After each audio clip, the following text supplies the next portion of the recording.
Alhamdulillah, wa salatu wa salam ala rasulillah wa ala alihi wa sahbihi wa man wala. Nous sommes toujours au sujet de la pratique du jeûne, et dans une perspective ou bien dans un lien avec cette notion très importante de l'qadar, le destin, l'ordre. On peut traduire le qadar par l'ordre divin. Et on a souligné le fait que l'ordre divin est de deux sortes. Un ordre qu'on peut modifier et un ordre qui est inflexible, efficient, qu'on ne peut pas changer.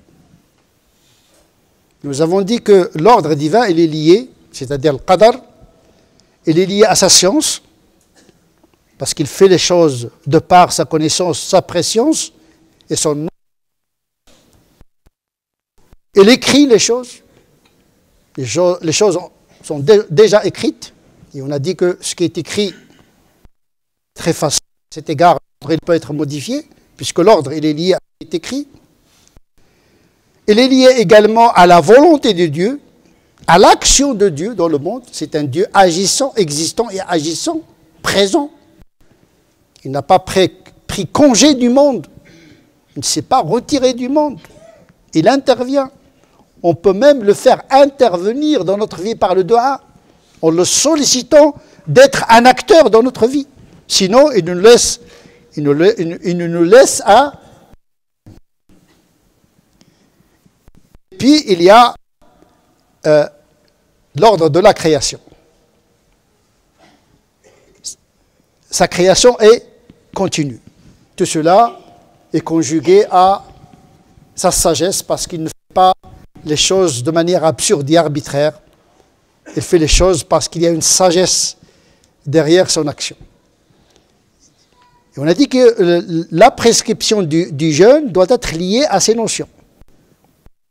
Il y a des choses qu'on peut modifier dans la pratique et des choses qu'on ne peut pas modifier dans cette pratique. Ce qu'on ne peut pas modifier dans cette pratique, c'est en lien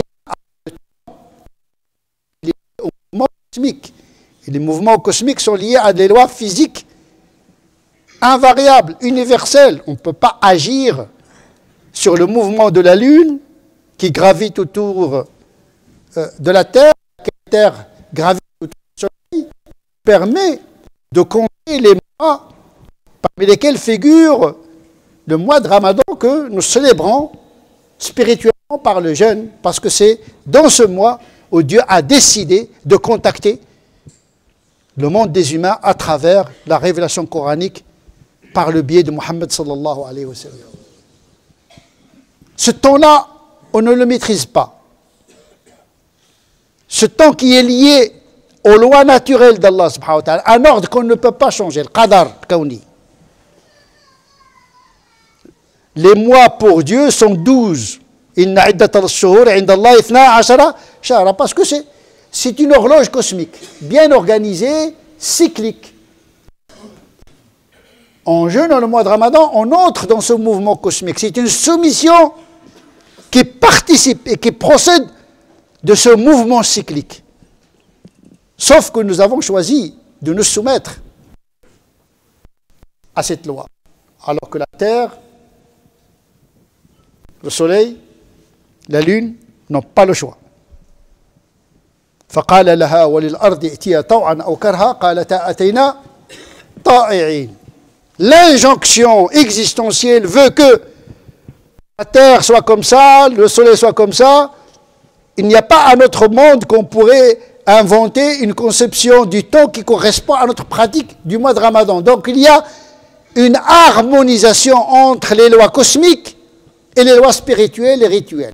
Le rite des hommes doit correspondre au rite cosmique, qui est cyclique, organisé.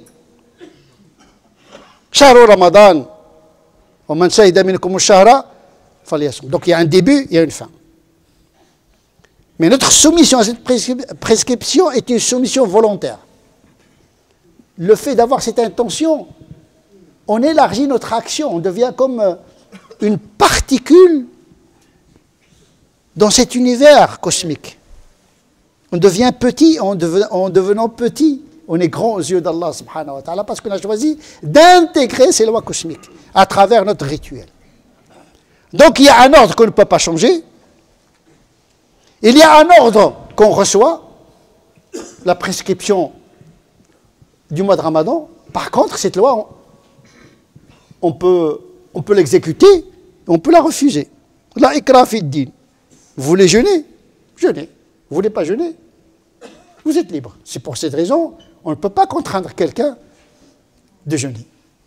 Son jeûne n'est pas valide. Parce que l'intention fait la valeur de la pratique. Donc la coercition à la matière dissout la notion même de la soumission volontaire par le biais de siyam. Il faut que le siyam soit libre et volontaire. As-siyamu li. Le jeûne, c'est pour Dieu, c'est pas pour la société, c'est pas pour le papa, maman, c'est pas pour les musulmans, c'est pas pour les Français, pour les non-musulmans, pour marquer ma différence en nous, nos jeux, etc. Non, non, non, non. Le jeûne, c'est une pratique discrète, faite pour Dieu. Donc, il y a un ordre qu'on ne peut pas changer, c'est-à-dire celui qui détermine le temps de la prescription. La prescription, elle-même du jeûne du mois de Ramadan, elle est libre et volontaire. On choisit de se soumettre ou de ne pas se soumettre à cette loi, volontairement ou bien par incapacité. On verra que on peut se conformer à cette prescription pour des lois de nécessité qui est un ordre inflexible. Les lois de nécessité, la nécessité fait loi. Jeûner parfois c'est interdit. Quand cela débouche sur un handicap ou un risque de maladie grave, etc., etc. Donc le jeûne qui est prescrit, il peut être interdit pour... donc il n'est pas une loi absolue, même si son principe est absolu. Mais son exécution n'est pas absolue. Et donc effectivement, cette prescription, elle est libre et volontaire, qui doit prendre en considération deux ordres anthropologiques et biologiques inflexibles. Puisque cette loi de la prescription du mois de Ramadan, du jeûne du mois de Ramadan, doit être en harmonie avec la nature même de la création de l'être humain. C'est Dieu qui a créé l'homme, donc il lui apporte un enseignement qui est en conformité avec sa nature ontologique, sa nature profonde, le fitra. Deux lois inflexibles gouvernent l'être humain, auxquelles il ne peut pas échapper. La vulnérabilité, l'homme est vulnérable par essence. On n'est pas des anges, il n'y a que Dieu qui a la puissance absolue. L'homme par essence, par qadar mahtoum, il est vulnérable. Il ne peut pas changer cette condition. C'est pour cette raison qu'il n'a pas été demandé à l'homme de sortir de sa vulnérabilité, mais de composer avec elle. Et à partir de sa vulnérabilité, il se connecte à Dieu à travers la prescription du jeûne du mois de Ramadan. Mais à chacun a sa propre vulnérabilité. Parce qu'on n'a pas tous les mêmes capacités psychologiques et biologiques sur la qualité de la pratique du jeûne. Nous jeûnons tous, mais pas avec la même qualité. Parfois, il y a même des gens qui n'arrivent pas vraiment à jeûner pour une raison légitime comme pour une raison de laxisme. C'est pour cette raison que Dieu souligne que l'objectif de Siyam, ce n'est pas la gêne. Il n'y a pas une intention divine de mettre l'homme en difficulté. Penser cela de Dieu, c'est une faute très grave morale, théologique. À quoi bon de jeûner si tu penses que Dieu te demande de jeûner uniquement pour te mettre dans la mouise? Comme ça. Hein. Tu subis avec amertume, presque avec une petite révolte qui ne dit pas son nom, cette prescription. Je jeûne parce que tout le monde jeûne. Mais au fond de moi, si je peux m'affranchir de cette pratique, j'hésiterai pas 2 secondes. Il n'est pas le jeûne. Celui qui n'aime pas le jeûne n'aime pas celui qui a prescrit le jeûne. Or, l'amour est une condition de pratique. Qu'est-ce que ça veut dire l'adoration? C'est plus que l'amour.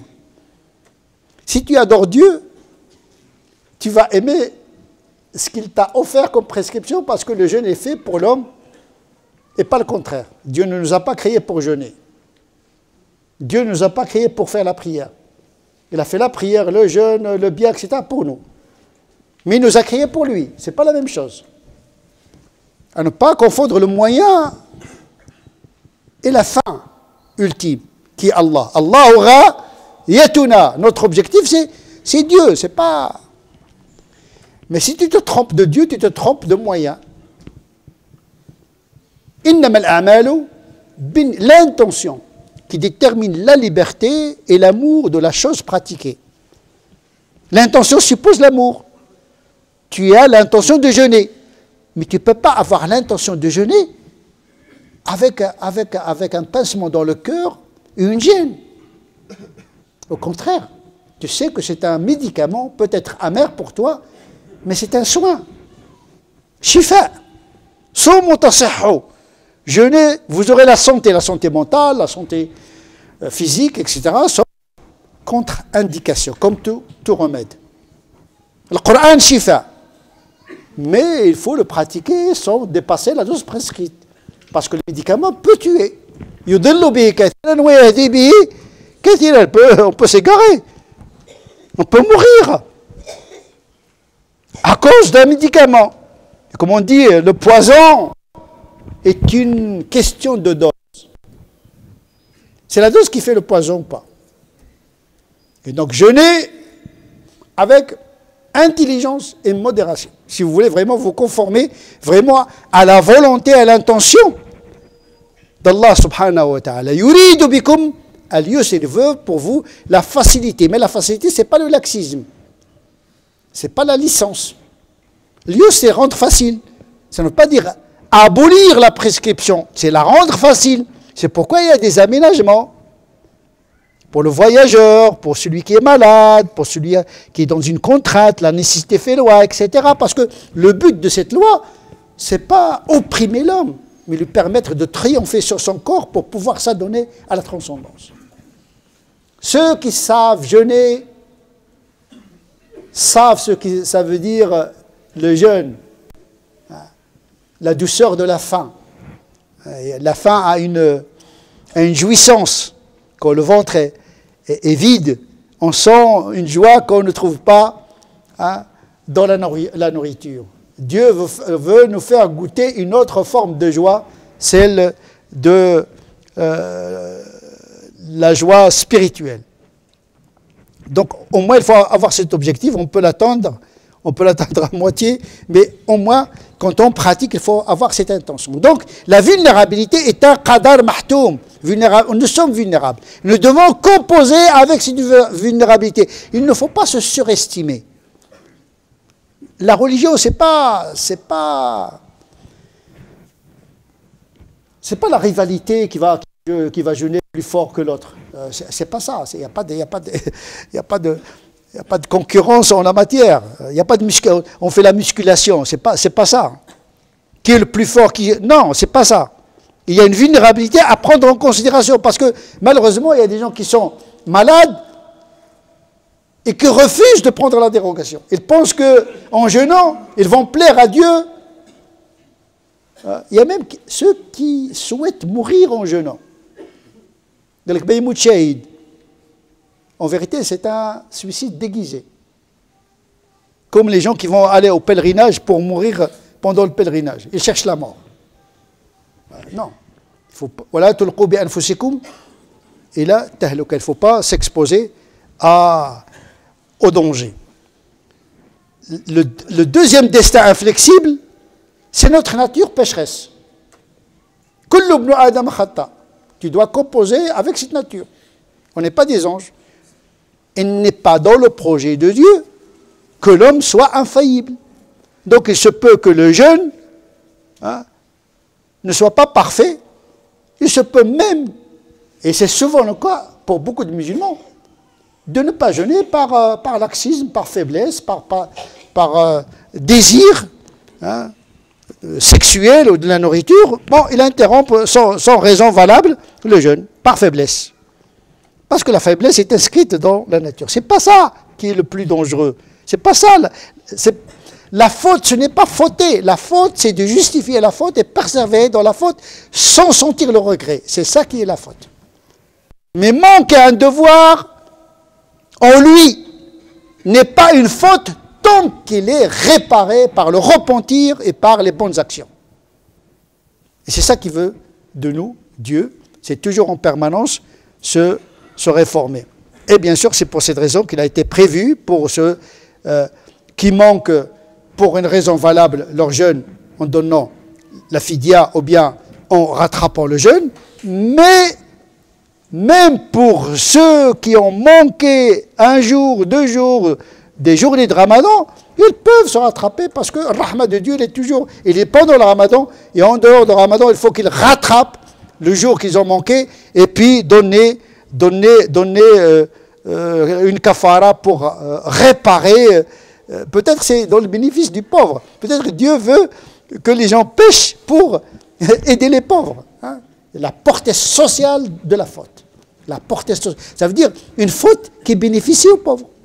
Donc, quelle que soit la situation du musulman, que ce soit dans l'obéissance ou la désobéissance, il est toujours capable de transformer sa vie à son avantage et à l'avantage des plus vulnérables que lui, c'est-à-dire le pauvre, c'est-à-dire les pauvres. نسأل الله عز وجل أن يجعلنا من الذين يستمعون القول فيتبعون أحسنه أولئك الذين هداهم الله أولئك هم أولو الألباب اللهم اهدنا فيمن هديت وعافنا فيمن عافيت وتولنا فيمن توليت وبارك لنا فيما أعطيت وقنا عنا شر ما قضيت فإنك تقضي ولا يقضى عليك اللهم صل على سيدنا محمد وعلى آل سيدنا محمد كما صليت على سيدنا إبراهيم وعلى آل سيدنا إبراهيم وبارك على سيدنا محمد وعلى آل سيدنا محمد كما باركت على سيدنا إبراهيم وعلى آل سيدنا إبراهيم في العالمين إنك حميد مجيد سبحان ربك رب العزة عما يصفون وسلام على المرسلين والحمد لله رب العالمين.